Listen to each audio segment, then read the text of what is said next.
While much of the Note 3 has been updated, arguably the best changes come in the design. The S Pen has been somewhat shrunken down but retains its general aesthetic. The Note 3 might take on a narrower, thinner, and lighter profile than the Note 2, making it even easier to handle in the hand, but it is in the material choice that many people might find something to really like. This is because the glossy feel has been done away with for a textured plastic that is easier to the touch, doesn't slip about, and keeps fingerprinting at bay, all of which were issues with the Note 2. Essentially, we see the next step in the Note evolution, and this may be a welcome one that hopefully makes it to other Samsung devices. Yes, the Note 3 is lighter and, even if somewhat subtle, provides an overall better handling experience. It is balanced, and though two-handed operation is used here, throwing the Note 3 around in one hand is definitely easier this time. The Note 3's screen improves in its bezels, making its screen 0.2 inches larger than the one found in the Note 2. And since the Note 2, Samsung has gotten even better at its display game with the Galaxy S4 and now the Note 3.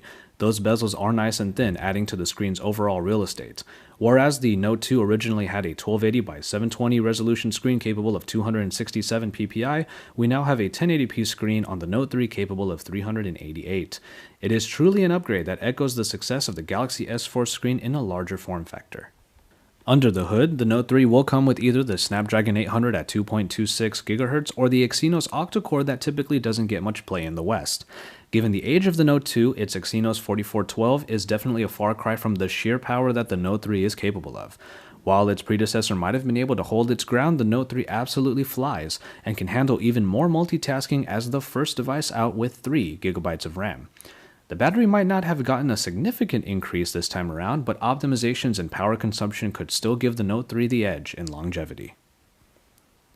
While we don't have any camera shots to show here, we can definitely expect the 13 megapixel camera in the Note 3 to outperform the 8 megapixel optics found in the Note 2.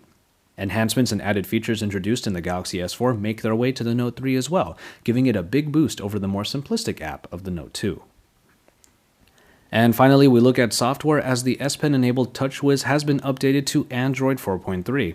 This brings along with it the new navigation options originally found in the Galaxy S4, while adding new functions to the S Pen.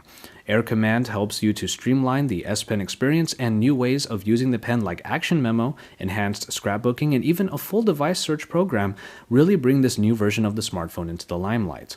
While the Note 2 remains a very popular device, it's clear that the Note 3 continues the evolution of the Note line.